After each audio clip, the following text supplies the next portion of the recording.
Welcome to the 50th episode of NASA Science Live.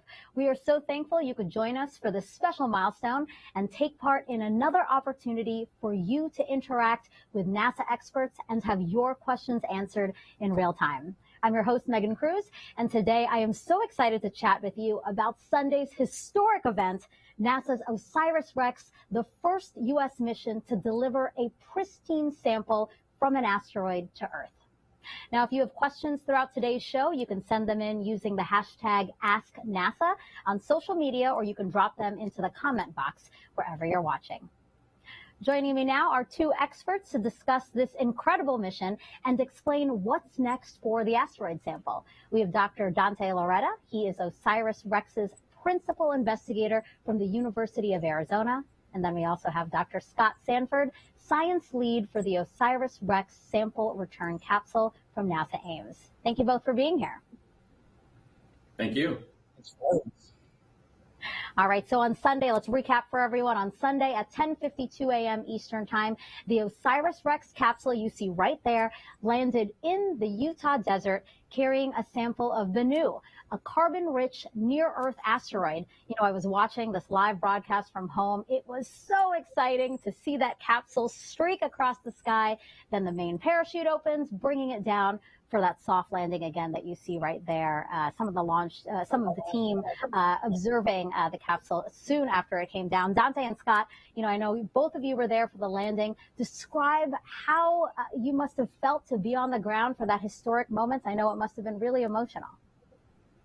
Yeah, thanks, Megan. It was the culmination of a 20-year journey for me personally and for this team. And emotions were riding high. You know, as we say, the spacecraft's not just fueled with hydrazine. Our emotions are carrying it through space to that journey to Bennu and back to the Earth. You know, it was full of heart-pounding moments, but when we heard that that main chute had deployed and the capsule was coming down for that gentle landing, I literally broke into tears. I was sitting right next to Scott in helicopter 4 on our way out, and I just couldn't hold back. It was just all of the stress and all of the tension just flew out of my body, and I was filled with pride and relief, quite honestly, that we had made it down to the surface of the Earth. Yes, Scott, do you have anything to add? You know, it's going to take me a little while to unpack it all. And the problem is we keep doing things, so I can't catch up. But certainly there was a sense of relief. I let Dante do the cheers for me, but I had some of the same sentiments. Also, first seeing the SRC, they're sort of filled with awe to just think about all the places it's been and the things it did. It's just amazing. And just anticipation too, because once the capsule came down, we had Bennu. The day before, we didn't have Bennu. So now there's a whole bunch of things we can do that we couldn't have done before. And so it's just really exciting. And speaking of exciting, since then, Lockheed Martin, who built the sample return capsule, as well as the spacecraft, has opened that capsule, and we're getting a first look inside. There it is, a picture taken just hours ago. Dante, walk us through what we're looking at right now. Yeah, this is the scientific treasure box. So what you see is the science canister has been opened up. It's kind of like a clamshell. So the lid is behind us. The white area in the middle is a filter. I think Scott will tell us more about that because that's part of his science investigation. It's on an avionics deck or that aluminum plate. And that air filter looking device right there in the center, that's the touch and go sample acquisition mechanism, or as we call it, the TAG-SAM. That's the device that touched the surface of Bennu, and where we believe inside there is our scientific treasure. So this is our first glimpse of what we might have. There's good indication that we might have sample. You can see some black dust on the deck there. We've got our work to do to figure out really what's going on with all of that material. I can hear the excitement in your voice, and I know you were excited because we have video of you inside the room when they opened up the canister there. Can we pull up some of that video to take a look at it as well? Kind of walk us through more of the process, Dante, if you can, again, what we're looking at, and just to explain how complicated this all is. Yeah, so what you saw from the landing was the capsule, which had a heat shield and a back shell, and then this was inside. It's kind of like one of those nested dolls. So you had the heat shield, and then you've got the science canister, and they're pulling the lid off right now. And then sitting inside a capture ring is that tag SAM device, and it's kind of clicked in like a ski into a boot into a ski. And of course, I'm thrilled here because this is the moment we've been dreaming of, right? We can see the thing that touched Bennu is now in our laboratories. And of course, we can't wait to get inside. We still got a lot of work to do. We still got to get inside that tag SAM. That's where the real treasure is. But we know how to do that, and the team is ready and raring to go. And for those who don't know, the person cheering in that bunny suit, that was Dante. You explained to me what was happening there. You said that you were texting the picture that you took of the opening of the canister to the rest of the team, right? Yeah, on the other side of that window that I'm looking to is an observation room. And my mission sample scientist, Harold Connolly, my mission implementation system engineer, Anjani Pollitt, members of the curation team, like Francis McCubbin, the lead astromaterials curator, they're there observing us as we're operating in the clean room. And I'm taking those pictures and then airdropping them over to them so they can get them out to the team to start to process, analyze, and think about what's going to happen next. We have a big important decision ahead of us because we do get to sample some of that dust very quickly, probably tomorrow morning, and that'll go to the science labs here at Johnson Space Center for what we call our quick look analysis. It's a basic assessment. First of all, is that actually part of Bennu, or is it something else, some other dust? Probably Bennu, but of course, as scientists, we've got to confirm, we've got to get the measurements, we've got to verify that that's indeed what we're looking at. So the team is going through those images that I took and making some really important decisions this afternoon.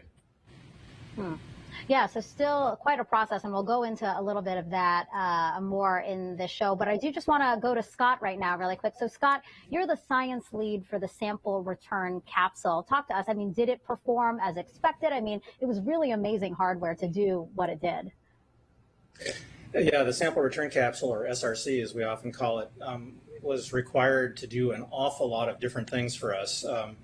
And it really performed. I mean, it had to open and close at the right time so as to get the sample tucked away in it. It had to seal tight and keep the sample safe the whole time it was in flight back to the Earth. And then it had to be delivered at just the right place and time in the Earth's atmosphere so that it re-entered and ended up at the recovery site. And then, of course, it had to do the job of protecting the sample from the intense heat that happens when you enter the atmosphere at that high speed. You can see in these pictures the black char that's on the sample return capsule from that heat of entry. And then it had to pop open its parachute, slow itself down to its final velocity, and land. And as you can see, it was we stuck the landing. We came down right on the nose. Yeah, other than the char that we see obviously on the capsule there, I mean, it really looks almost still perfect. No dings, no scratches, nothing like that. Yeah, from the marks on the ground, we can tell that it hit almost straight down, but it did a little hop onto its side, and it bounced off its side and rolled back into the original hole. So if it was a gymnast, it would have been a 9.95 because it hit the landing, but it had to make a little hop. So Scott, now that the sample return capsule is back and there's all the science that has to be done on what's inside, obviously what it brought back, the sample, your job isn't over though, right? Like you still have a lot to go with this mission. Yeah, for the whole science team, now we get to do the analysis of the samples, which is really key. But for the SRC, we also are doing some things, making measurements and doing analyses to understand how well it performed, and also we can use information from the SRC to inform us about potential contaminants and to make sure we know how to recognize them if we find them in the Bennu sample. And so we'll get some science out of those analyses as well as engineering knowledge. So Dante, back to you again. Let's talk about that process that you started to talk about. So canister is open, and let's take every opportunity to show that picture of the canister open again. But the canister is open, so now what? When do we get in there to look at the sample and really know what we have?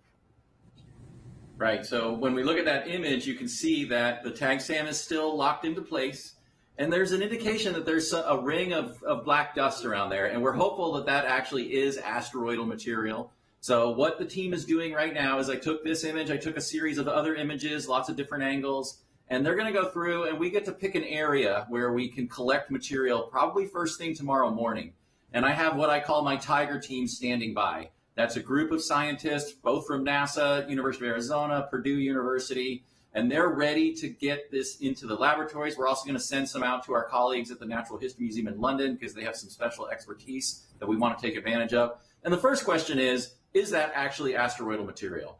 Most likely it is, but we have to do that verification. And then we're going to start to test, okay, is Bennu made out of what we think it's made out of based on the remote sensing we did with the spacecraft when we were in the vicinity of the asteroid? And then the curation team's got to go through and they're going to collect all that material, containerize it, get it secured. There's some witness plates on top of Tag SAM and other places around there that recorded the environment that all of that hardware saw when it was in flight. That needs to be secured. And the real moment that we're excited about, and we may get to it this week and we may not because we're going to go as carefully as we need to, is pulling the Tag SAM off that capture ring, flipping it over onto a stand, and we'll get to see the bottom of it, the part that actually touched the surface of the asteroid. There's contact pads, which are designed to pick up fine-grained material right from the surface, and maybe we'll even get to peek inside. There's that infamous troublemaker rock that propped the flap open right after we collected the sample. I'm looking for that, just to say we got you back on Earth, but also we think it's a really nice large stone, so we're excited to see if it's there. And then we'll move Tag SAM into its own cabinet, and there's an elaborate process to disassemble it, and that might take as much as another week or so before we start to get that bigger material out. So that's the treasure box. That's what we're hoping to have some information, maybe by mid-October, that we can share with our fans and our viewers around the world. Yeah, obviously, as you said, an elaborate process, so we'll be keeping an eye on everything, and I know that we're hoping, right, to be able to share some information with everybody on October 11th at 11 a.m. Eastern Time. Right now, we're inviting people to tune into NASA's YouTube and social media channels to see the actual sample and discover what researchers like Dante and Scott have discovered so far. So again, set your calendars, your phones. I know I have. Okay. Yeah, we'll have something to say by then, Megan. We'll have something really interesting by October 11th. We're optimistic we'll be able to share some really great news on that by that time. That's exciting. Okay, so the question on some people's minds might be why this particular asteroid? What do we hope to specifically learn from Bennu? If Dante, you want to start. Yeah, Bennu's a very special kind of asteroid. It's dark, and we think that means it's loaded with a very important chemical element, carbon. Carbon is the central element to all life on Earth. And you got to remember, Bennu and the minerals that it's comprised of formed over 4.5 billion years ago at the dawn of our solar system. And it represents the kinds of objects that we think brought the water that's in our oceans, the molecules that's in our atmosphere, and maybe even the organic material that led to the origin of life on our planet. So we're going back to the distant past to try to understand and address the big question, where did we come from? And maybe if we can figure that out, we can start to say, are we alone in the universe? So we picked Bennu because of this really interesting composition, and we can't wait to get in and verify. That black dust that we saw on the deck there surrounding Tag SAM gives me some hope, because one thing carbon does is it makes things very dark and very black. So immediately we have a good sign that we might have actually brought that kind of material back from this asteroid. And Dante, Bennu was also chosen too, right, for the study of planetary defense. Yeah, that's actually a great part of our mission. So we had to pick an asteroid that was easy to get to after you launched off the Earth, rendezvous with, and get back. And because of that orbital dynamics, that means Bennu comes very close to the Earth, and in fact, in the future, may come uncomfortably close to the planet. It is a potentially hazardous asteroid with a small but non-negligible chance of impacting the Earth about 160 years from now. So I don't want people to worry too much about this happening soon, but this is an important insurance policy for this particular asteroid. But I think more importantly, we have developed the technologies now to get out to one of these objects, characterize its physical and chemical properties, and plot its future trajectory hundreds of years into the future. So in the event that we have to deal with any incoming asteroid, the information and the knowledge that we gain from OSIRIS-REx will be invaluable to those future activities. Scott, how long have you been a part of this mission, and how does it feel like today after all that time? Well, let's see, Dante's it been almost 20 years now, I guess, since the very first time we started to suggest to NASA that this would be a good thing to do. So, yeah, it seems kind of like a lifetime. Just about. So, yes, Dante, he alluded to it, that you've been with this project for 20 years. How do you feel? Yeah, we first conceived of this idea in 2004, February, so almost 20 years ago now. And it is a lifetime pursuit, right? I mean, we dedicated our careers to making this mission succeed. And it was all driven by what we were about to embark on, which is sample analysis, right? So in 2004, we were like, wow, wouldn't it be great if we could have a fresh sample of carbon-rich asteroid in our laboratories to address these outstanding questions that we can't answer any other way? And persistence, patience, plenty of heart-pounding moments, including the ones that we had on Sunday. Later, here we are, mission success. We have brought this capsule to Johnson Space Center. We've opened it up, and we've just got a few stages to go before we can really declare that we have done everything that we've promised this agency we would do. Great. And if I haven't said it, congratulations to you guys on all this so far. Thank you. Now we have lots of questions coming in from viewers watching online. So remember, you can submit those questions using hashtag AskNASA or posting that in the comments section wherever you're watching today. Okay. So our first question is from General Space 3 on Instagram, asking, what's the significance of having this asteroid sample? Will it help with space exploration? That's a great question. Yes, absolutely. There's many aspects to the OSIRIS-REx science investigation. We already talked about the origins, the fact that Bennu is a treasure trove from the dawn of the solar system, and we talked about the security investigation, Bennu being a potentially hazardous asteroid, and our ability now improved to predict its future trajectory. But another part is resource identification. Bennu is an accessible object. As these things go, it's relatively low energy to rendezvous with, and now we've proven to bring material back to the Earth. One element or compound that we think is particularly abundant on this asteroid is water. And water you can process into liquid hydrogen and liquid oxygen.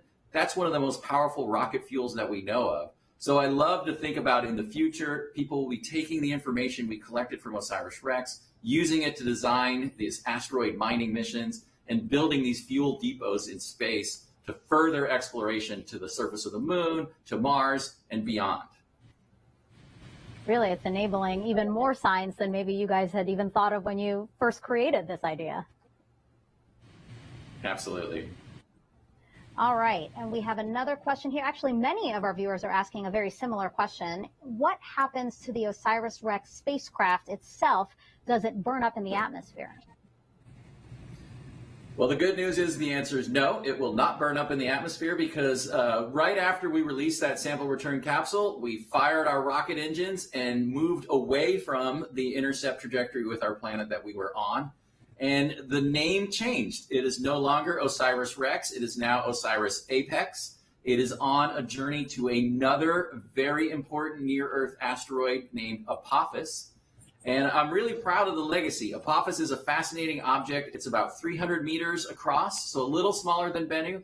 But in 2029, it's going to come within 20,000 miles of the surface of the Earth. That's closer than our weather satellites orbit right now. So it's the biggest, closest approach of an asteroid for 1,000 years. And I'm passing the torch. The new principal investigator is now Professor Daniela Della Testina from the University of Arizona. She's taking the reins. It's her spacecraft and her team. They're going to lead this next journey to Apophis. Scott, you might want to take this next question. So this is from Facebook. During entry, did the intense temperature of the capsule have any effect on the sample?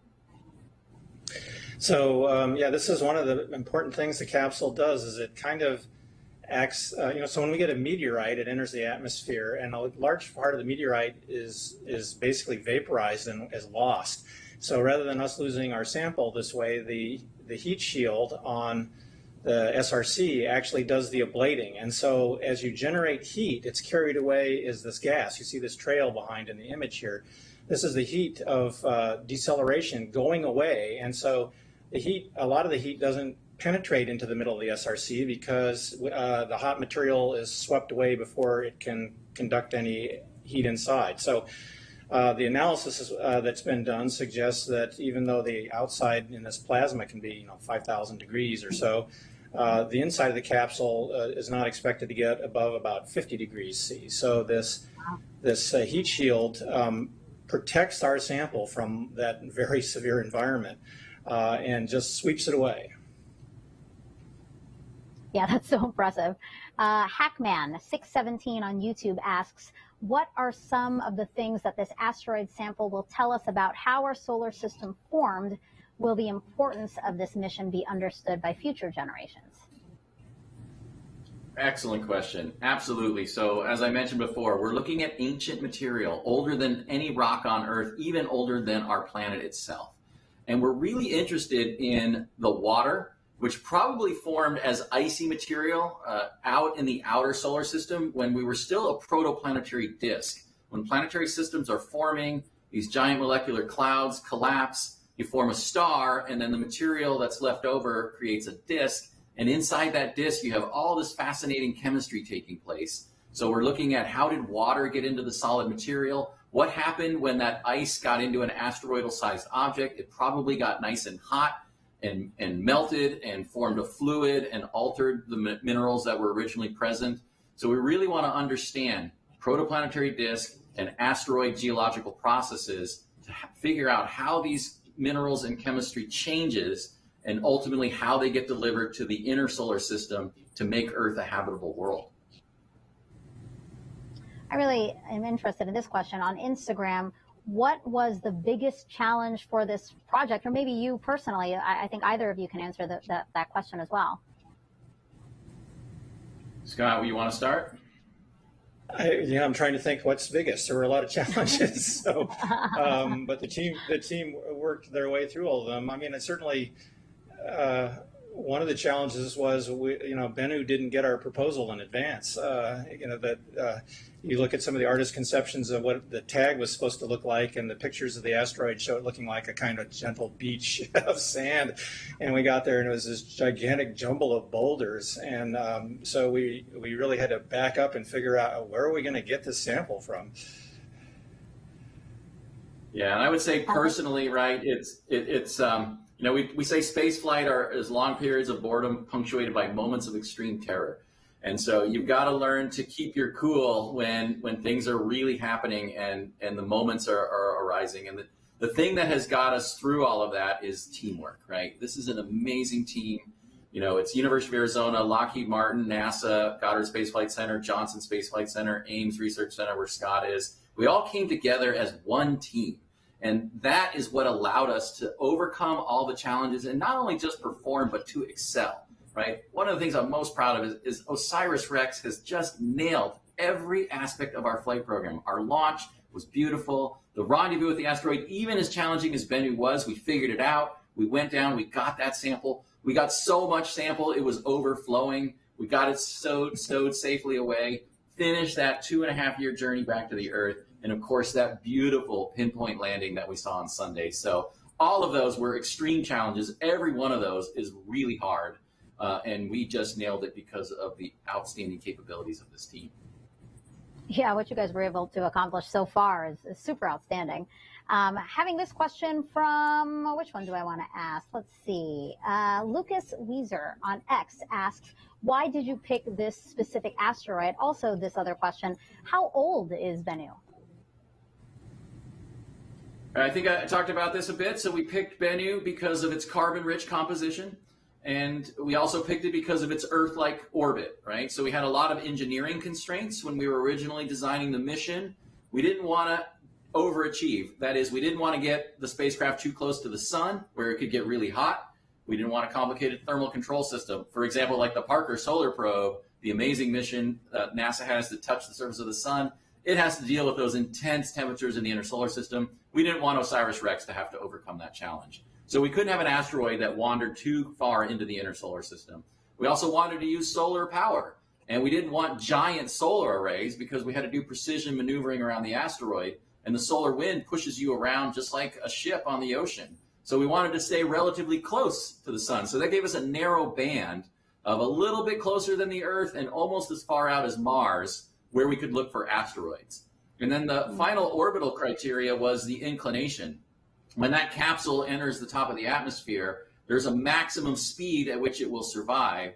And if the asteroid is orbiting at a plane much higher than that of the Earth, it would exceed that capability, and we would lose the capsule as it passed through the atmosphere. So we needed what we called an inclination of less than 10 degrees. So those basic orbital constraints really narrowed down the population of asteroids that we could target. And then Bennu rose to the top of the list because of its size. It's pretty big, right? Like almost over 1,600 feet or 500 meters in diameter. And it's rotating relatively slowly. And most importantly, it had that dark surface, which we believe indicates a carbon-rich composition. And of course, we're going to verify that in the weeks and years ahead. AstroExo on YouTube asks, how far away was Bennu from Earth when OSIRIS-REx collected the samples? Who wants to take that one? I'll go. So because Bennu's on an Earth-like orbit, but not exactly on Earth's orbit, sometimes it's real close, as we talked about earlier, maybe a little too close in the future. And sometimes it's literally on the other side of the sun. And when we sampled, it was the latter case. It was over 2 astronomical units away, or what the way I like to think about it, in light time. It took over 18 minutes to send a signal from the Earth across the solar system to the spacecraft, and then over another 18 minutes to hear back. So we were looking at almost a 40-minute round-trip light time. And that's kind of how you measure distances when you're flying a spacecraft. How long does it take to send a signal? How long does it take to receive a signal? And because of that time delay, we had to have the spacecraft be really smart. It had to make its own decisions and guide itself down to the surface for that sample collection event. Wow. Guys, these questions are great. Please keep sending them in. Again, remember, you can use the hashtag AskNASA on social media or anywhere where you're watching this show here. Okay, Marina Rapan on Facebook asks, what are the chances Bennu surprises us? 100%. Well, both of you, same time said it. Who wants to go first and explain that? Go ahead, Scott. That was an easy question. Well, I mean, I fully expect that we'll find some things that are similar to what we anticipate, and we'll find some things where we sort of ask ourselves, you know, who asked for that? And that's, you know, part of the joy of doing this kind of analysis is the surprises make you sort of back up and realize that your image of what happened needs to be revised, and that's sort of how you advance your understanding. And so I will be surprised if we are not surprised by something. That's right. Yeah, Bennu is the trickster asteroid. You know, it's been challenging us from the beginning, and I fully expect that's going to continue with that sample. And I can't wait now because the engineering tasks are done, right? Like Lockheed Martin delivered this sample beautifully to us on Sunday. And so all the surprises are science surprises, and that's why we got into this business in the first place. So, you know, as Scott said, right, we're expecting to be surprised, and that's the best part of your career is like when you're like, wait a minute, I didn't even think of that. And now it means these 10 things about the formation of the solar system that nobody had really thought about before. Yep. Scott, this might be the most difficult question you're going to get today, but what are you most excited about, looking forward to studying the sample? What are you most excited about? Well, I'm sort of an organics guy. One of my other jobs is to run an astrochemistry lab at NASA Ames, where I try to simulate conditions in space to find out how radiation and ices can be converted into complex organics, particularly with an eye towards what role these organics can play for astrobiology, for seeding planets with both interesting molecules that can play a role in starting life, but also just delivering carbon, oxygen, nitrogen, hydrogen, the kinds of elements you need to make a biosphere, to make a planet habitable. And so I'm really interested in seeing the organics we get because they're going to tell us a lot about those kinds of things. I can compare them to my lab results and try to understand whether the chemistry we're simulating is right. And then someone that asked a question about how old the asteroid is. Components of the asteroid will actually be older than the solar system. We will almost certainly get interstellar grains that are remnants from other stars. and we'll probably get some material, including organics, that was formed in that giant molecular cloud phase that gathered up the material that ultimately collapsed to make our solar system.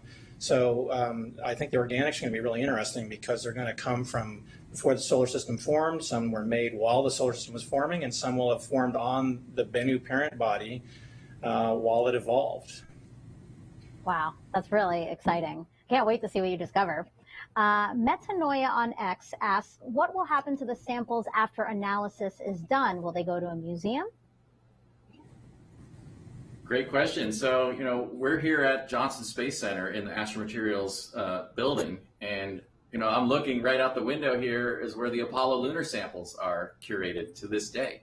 And they were collected from 1969 into the early 1970s. And researchers around the world can still request those lunar samples for analysis in their laboratories because the instruments are now much better. We have all the knowledge that was gained over 50 years of scientific investigation. So we keep pushing forward and learning new things about the formation of the moon and the formation of the Earth. And the Bennu samples are going to be the same. So they will be here at NASA's Johnson Space Center where they are protected, they're cared for. I dare say they are loved by the curation team that's here, with the job to take care of them. So they will be available for researchers for decades into the future. Some will go to our international partners. We're really proud to have the Canadian Space Agency as a partner on OSIRIS-REx. They contributed the amazing OSIRIS-REx laser altimeter. We have the Japanese Aerospace Exploration Agency, JAXA, part of our science team, as well as having exchanged asteroid samples from their Hayabusa 2 mission.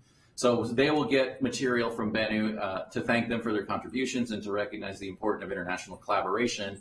And some of the material will be going into museums. We expect that there'll be one at the Smithsonian National Museum of Natural History in Washington, D.C. Probably in November, that display will open up. And we'll get some in Tucson, where the University of Arizona is based, where I'm a professor, at our Gem and Mineral Museum there. And possibly other museums around the world will be requesting and be able to put Bennu samples on display so everybody can come and enjoy the scientific treasure. So it's going for education, it's going for science, it's going to be a legacy that persists for decades and decades into the future. Yeah, I love that we're able to share this with the world, with the public. Actually, since you mentioned the Japanese asteroid research, so one person on YouTube asks, what makes this sample return different from the Japanese return missions, and how different is this asteroid? Yeah, so we have worked together with our partners in Japan really from the beginning of both of these missions. And the fact that both NASA and JAXA decided to fly one of these kinds of missions shows you the real value that they have. And the Hayabusa 2 mission went to asteroid Ryugu, which also appears to be carbonaceous. And we verified that with our sample analysis campaign that has been going on for the past few years. Their samples came back in December of 2020. They brought back about 5 grams of sample. We still don't know how much we have. That's one of the things we're really excited to find out is what is the mass inside that tag SAM, and we're going to take a little while to figure that out. But we believe we have about 50 times as much. And that opens up a whole new realm of scientific investigation because, as Scott mentioned, right, he studies ices and how they interact with radiation and new organic molecules may form, some which may be central to biology, like amino acids and nucleobases. You need a lot of material to really get down to the trace organic chemistry that we're interested in. And the large mass returned by OSIRIS-REx is going to open up that whole new area of investigation for us. Wow. Scott, a viewer on X asks, does the sample contain water? If so, did it thaw on the way here? Well, so we think that it probably contains water. The spectral data we got at the asteroid indicates that there are materials present that are kind of minerals that are kind of like clays where you have water content in them, and we certainly see a spectral feature we associate with the presence of that. So we fully anticipate we'll find some water in the samples, and one of the things we'll want to know is, what does that form? Is it water adsorbed to the minerals? Is it structural water where you have oxygen and hydrogen integrated in the mineral, and so on? But we are anticipating that we'll measure those kinds of things. Let's stick with you, Scott. So Mark Jones on Facebook asks, do you expect to find live organisms in the sample? No, not unless they get in as contaminants, and we're doing lots of work to make sure that doesn't happen. I mean, one of the things Dante and I were doing at the recovery was obtaining environmental samples of where we came down so that we know what potential contaminants would look like if any of them managed to get into the capsule. And so we'll use soil samples from this environment to make sure that nothing we measure is actually from Utah, it's all from Bennu. But we don't expect living organisms on Bennu. They wouldn't survive there. And our every effort has been to keep the sample inside as absolutely pristine as we can. So we do not anticipate finding any kind of living creatures inside at all. Thank you for that answer. Jeff Meyer on YouTube asks, was there an anomaly with the parachute drogue chute? Dante, maybe you want to take this one. Well, I can tell you that parachute did exactly what it needed to do. It opened up and brought that capsule to a gentle landing in the Utah desert. I know our colleagues at Lockheed Martin are going to reconstruct the entire entry, descent, and landing sequence and understand the details of how it all played out. I do know that we had a drogue chute which deployed, and we had a main chute which deployed, and the exact timing of that sequence is what the Lockheed team is going to reconstruct. But I can tell you there was no happier moment in my professional career than when I heard main chute open. And you can see this fantastic footage, by the way. This is from NASA's WB-57 aircraft that was flying at 50,000 feet above our sampling site. And they got that beautiful shot of the parachute open and gliding gently down to the surface. So I don't know the technical details. My job is not to design the parachute system. My job is to guide this mission to get a sample safely down to the Earth. And that was done to perfection. Nicole is cool on Instagram asks, what type of earth rock is Bennu most similar to? And related to that, we also have this question from Jazz Chavez on Facebook. What is the difference between the components of an asteroid and the rocks that we see on Earth? Well, of course, we need to do the sample analysis to really know for sure. So all we're working with is what we learn from our cameras and spectrometers on the spacecraft. But I do have a student at the University of Arizona who's looking at rocks from the mid-ocean ridge that are called serpentinites. And they're characterized by a particular mineral called serpentine, which kind of has a wavy crystal form to it to give it that kind of cool name. And those rocks form when material from the mantle of the Earth, which makes up the bulk of the rocky material of our planet, meets the water from the ocean, and the water starts to react and make those clay minerals that Scott was talking about earlier, where you get water inside the crystal structure. We do see spectral evidence of serpentine on the surface of Bennu. We see other kind of salty minerals called carbonates, which viewers might be familiar with as the white crust that forms around your faucets. If you live in an area with hard water, that's calcium reacting with the carbonated fluid to make calcium carbonates. We see iron oxides, and we see the organic material. All of those also occur at these alkaline hydrothermal vents near the mid-ocean ridge, where mantle rocks are serpentinizing into those other rock types. So I think we might be looking at something like an oceanic hydrothermal system. Serpentinizing. That's my word of the day. On YouTube, Scott, I think this question's for you. How was the sample return capsule landed so precisely in the Utah desert? The capsule itself didn't have any thrusters. Yeah, so if I was surprised by anything when we got there, it was that it was sitting right on the nose cone there. That when the Stardust sample return capsule came back, it bounced and spun and rolled on its rim for a while and laid down and rolled around. And so I was expecting for there to be a more complex ground path. And to see it just sitting there right on the nose cone, it didn't even tip over onto the side, just really caught me by surprise. But you can kind of see in this image to the right, there's a bit of a shadow and a little lip of soil sticking up. And that's when I finally understood how it ended up on the nose. It must have come down with almost no crosswind, so it came down almost near vertical, hit right where it is now, and bounced up and tipped to the right in this image.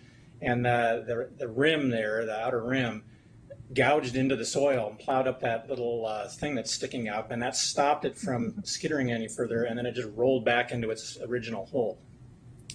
And so this is a really strong indication. Oh, sorry. Go ahead, Scott. Go ahead. Yeah, go ahead. I was going to say, to add to that, the question was also about the fact that it didn't have the thrusters, and that's a testament to the flight dynamics team. which is the group of engineers that plan the trajectory, and the perfect spacecraft, which launched the capsule on its 4-hour journey through near Earth space before it hit the top of the atmosphere. So, I like to use the analogy that the spacecraft was the quarterback and the flight dynamics team was the coach that told it where you needed to be and how far and how fast you needed to throw it so that it hit the exact spot at the top of the atmosphere that allowed it to fly over California, Nevada, and into Utah in 13 minutes to land down into that perfect position that Scott was just describing in the Utah desert. Yeah, I don't know if you can pull that last picture up again. If you could pull up that last picture that was on. Yeah, so the round dark area you see on the left is where the nose was sitting in there, and the mark to the right of that is where it tipped over on its side and rolled back. And all that black material you see there is char that the damp soil of the Utah desert sucked off of the heat shield. So that's material that basically soot that was still on the very surface of the capsule, and the clay sucked it off. And that actually was a benefit to us, because that soot, when it got sucked off, formed a layer between us and the Utah soil. So very little Utah soil adhered to the SRC, so we didn't have to worry about that as a contaminant that was carried off with the capsule. Wow. Jordan Chapa on YouTube asks, what inspired the creation of the OSIRIS-REx mission? Well, I think it's human curiosity, right? So 20 years ago, I was a young assistant professor, and I was driven to try to understand the origin of life and the origin of the Earth as a habitable planet. And I came to realize we can only take our meteorite research so far. And if we get into the exact compounds that are used in biology today, like the 20 amino acids that are critical for our proteins and the nucleic acids that make up our genetic material, those are contaminated very quickly in meteorites by bacteria. They probably are munching on the same compounds their ancestors did, 3.5 billion years ago, not too long after the origin of life on Earth. So we lose that information when it comes in as a meteorite.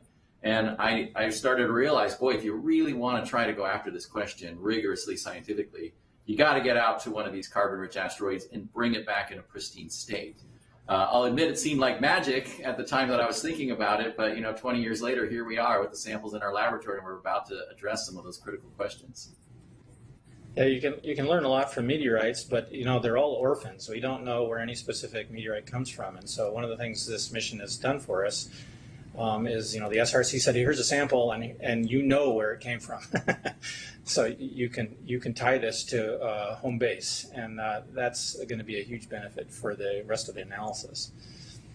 Yeah, that's important to know, because actually a lot of people were asking that question. I was about to ask you this question, actually. What is the difference between studying a meteorite that falls onto Earth versus going out there? So thank you for clarifying that for our viewers.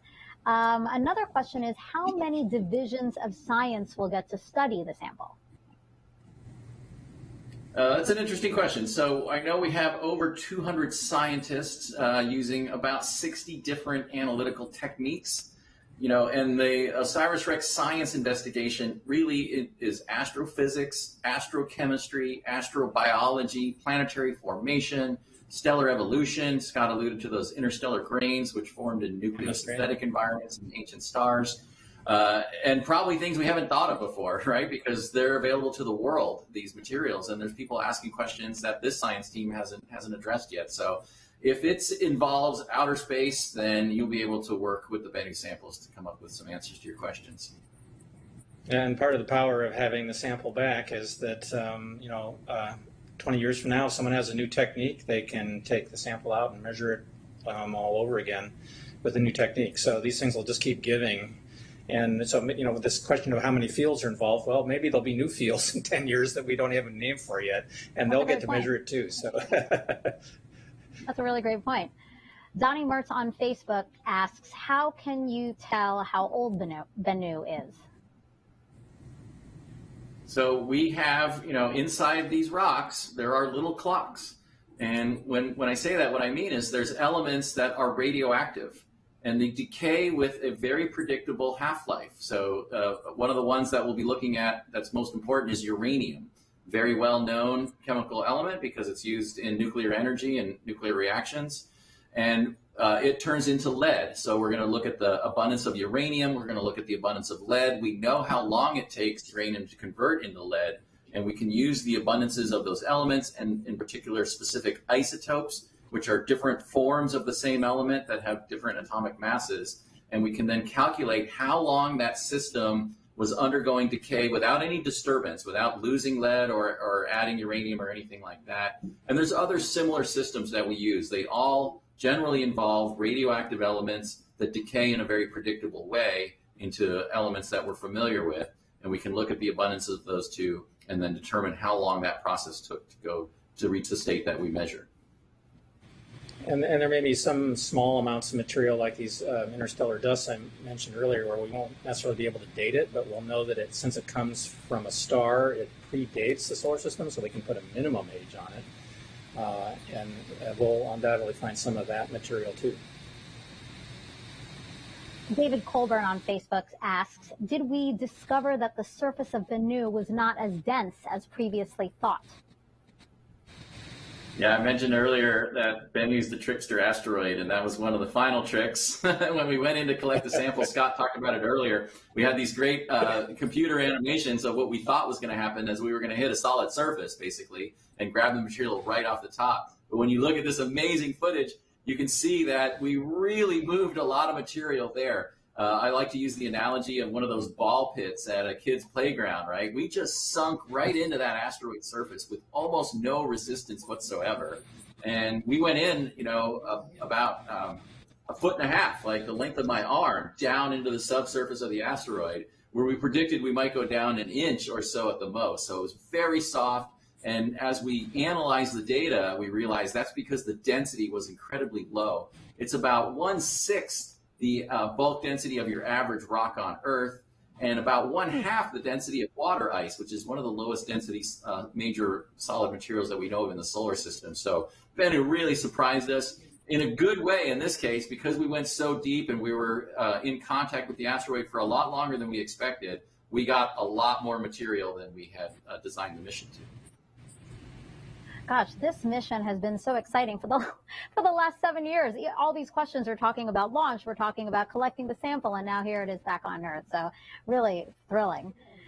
We have another question on YouTube. Naeem Ahmed asks, what are some of the most innovative and exciting experiments that scientists could perform on the asteroid sample? Scott? Well, I almost hesitate to suggest anything because I don't want to diss anybody else.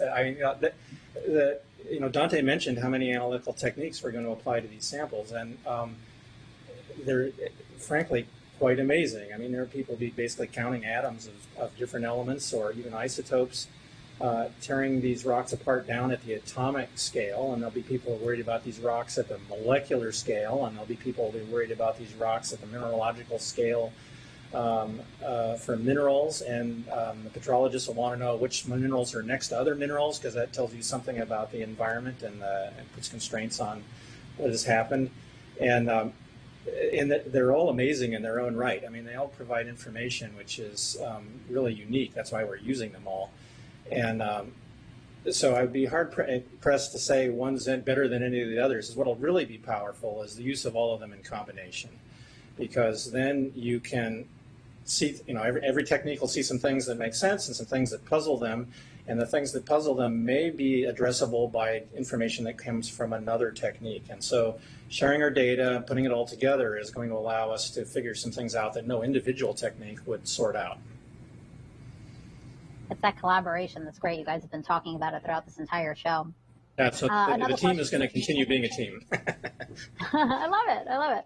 Another question on X. Could there be a world where the sample contains any elements not known on our periodic table?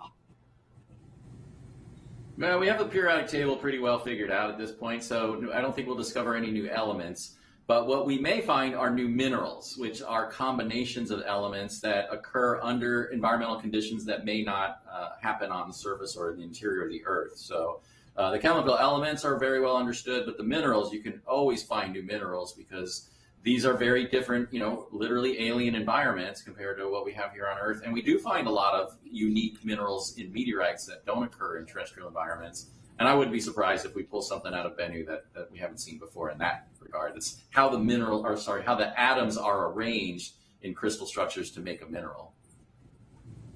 Well, you have said Bennu is the trickster asteroid, so I'm pretty sure you'll be right.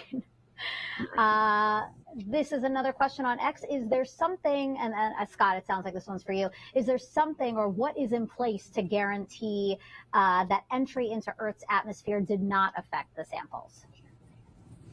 Well, so we live on an Earth full of biology and organics, and so there are no guarantees, and so the approach we've taken is to do everything to keep it as clean as possible, and also do everything we can to make sure that we can recognize anything that doesn't belong. So, for example, in these environmental samples, if it, for some reason, although given the way we landed, I doubt it, it's highly unlikely, but if a little piece of Utah dust got through the back vent and got into the SRC, since we have these environmental samples, anyone who sees that says like, wow, this is different from all the rest of this. Maybe Bennu had a salt lake on it.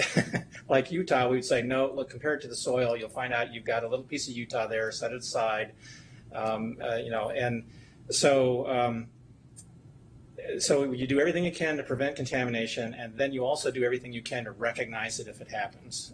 And in the case of organics, since we are in an environment, we're just surrounded by organics, you need to work very hard at that and be very careful and make sure when we measure things in the samples, we're going to be spending a lot of time trying to convince ourselves that this is really from the sample and not from any place else. Right. This is a fun question, actually. Matt Pike on YouTube asks, how do you think your peers from the early Apollo missions era would react to the fact that we are now able to return samples from asteroids? I would think they'd be really proud because it's their legacy, right? And their vision and their inspiration. A lot of us were inspired by those missions to go into these kinds of field and to ask these questions and to realize you can do something amazing like this, right? When you have the right team and the right support and the right environment. And they were the ones that showed it was possible, right? They were the pioneers. And so we owe a lot to the legacy that they left behind. And when you're here at Johnson Space Center, you can't help but feel it because it's around every corner, right? You see some historical memory from those eras, including those great rocks, which are right across the way here in Building 31. And that legacy has inspired, I would think, all of us in this business. Emmy on YouTube asks, how heavy is the sample? Well, that is to be determined, right? We were able to make an estimate while we were in outer space, but that's hard to do. And we actually didn't get to use the sample mass measurement technique we designed because we had that challenge of collecting too much sample, and our collector was overflowing. I use the metaphor of a bucket that you fill all the way to the top with water, and then if you try to move it around, you're gonna have to lose some of it over the lip, just it's a little bit unstable. We estimate there's about 8.8 ounces or 250 grams in there, but that's what we're going to be doing over the next couple of weeks, is getting all of that material out of that tag SAM, getting it into containers that we know the weight of very precisely, and then figuring out how much the sample weighs now that it's here on Earth. So stay tuned. I think Megan talked about the October 11th event, and that is something that we should have for you by then. Yeah, I'm getting a lot of the same question, really, and I know we touched on it before, but why don't we revisit it since we're getting a couple of the same questions. Again, how long before we know what is in the samples? So we're hoping, because we opened up the canister today and we did see that there is some black dust-like material that's visible. We're hoping that's from Bennu. So we expect that we'll be collecting a portion of that in the morning, tomorrow morning, and that'll go right into the laboratories. We have a team that's standing by. We have instruments that are at the ready, and we'll be getting data tomorrow. And by Friday, we should have a pretty good sense of what that quick look analysis is telling us. First of all, do we in fact have asteroid dust? That's the first thing. Is it the kind of material that we expected based on the remote sensing that we did at the asteroid? And how does that feed into our sample analysis plan, which we've been writing over the past 2 years in great detail? Can we follow the plan, or is Bennu tricked us so much we need to kind of rewrite that plan? from scratch, right? And I'm hoping that's not the case because we put a lot of work into that. And then that's the quick sample. So that's just the dust that we can visibly see right now. The real treasures inside TAGSAM, which we're not going to get access to until probably late next week. And then it's going to be a very deliberative process to figure out what is the nature of that collection and how do we fairly distribute it to our international partners, to the science team for OSIRIS-REx, and also preserve the long-term integrity for future researchers. So we got to stay tuned. I know it's hard. You got to be patient. But trust me, nobody is working harder than I am to maintain our cool while this team carefully goes through their process to get that material properly curated and safely to the science team. I like the distinction you made that quick look, the first kind of analysis is basically the sample that you're seeing outside of the collector before, you can say some of those bigger discoveries, really you got to get in there, but that's going to probably be at the end of next week, like you said. Okay, so we're actually running out of time. I hope that we got to as many questions as we could have. I know that we were getting a lot of questions, so thank you to those who've sent in the questions, as well as also you guys for answering those questions. But I do have one final one. We're talking about this being the first U.S. mission to bring back an asteroid sample to Earth. Again, let's just hammer home for everyone why this is so significant. Is it, yes, the scientific discoveries, but also the legacy that this is going to leave? Yeah, I'm really proud of the OSIRIS-REx legacy already. We've done a phenomenal job characterizing asteroid Bennu at a higher resolution than any other planetary body in the solar system. So that already is unprecedented. And of course, we brought that sample back down to Earth, and it's going to be here at NASA's Johnson Space Center for decades into the future. Sample return is the gift that just keeps on giving. We're going to have a great science analysis program over the next 2 years, but there's going to be people in the future that are going to be smarter with better instruments and building on the knowledge that we've accumulated. So I expect for the rest of my life, I will be reading papers about the analysis of samples from Bennu and being surprised and learning new things by all the clever people in the future that are going to ask those great questions and get those amazing answers. Yeah, I'm sure this will inspire, upcoming generations to really get into this field and figure out, all these questions we still have about our solar system. So it's really wonderful. Well, thank you, Dante and Scott. It was so great chatting with you and learning about NASA's OSIRIS-REx mission and all that is planned to come. Thank you, and thanks to all of the viewers and those fantastic questions. It's really great to hear from you. Keep asking us, right? We can still get Ask NASA questions, and maybe we'll be able to answer them on social media in the future. So please stay engaged. We love you guys. We appreciate your interest, and thank you for a great NASA Live. I second all of that. Scott, a man of few words. When Dante says it right, But thanks for having us. I mean, it's been fun. Oh, yeah, it has been fun and very engaging. Like Dante said, it was really great to see all the questions that were coming in. I tried to get in as most in as possible, but there was a lot to cover. So again, thank you to everyone who joined us online. And I love that we were able to answer so many questions. We hope you keep following NASA's efforts to study our solar system and beyond. And you can do that by following NASA Solar System on Facebook, X, and Instagram. To stay updated on this mission, you can visit nasa.gov/OSIRIS-REx. There will be a lot of exciting findings from this asteroid sample, as you heard both Dante and Scott tell you about, and we want you to be a part of this journey with us.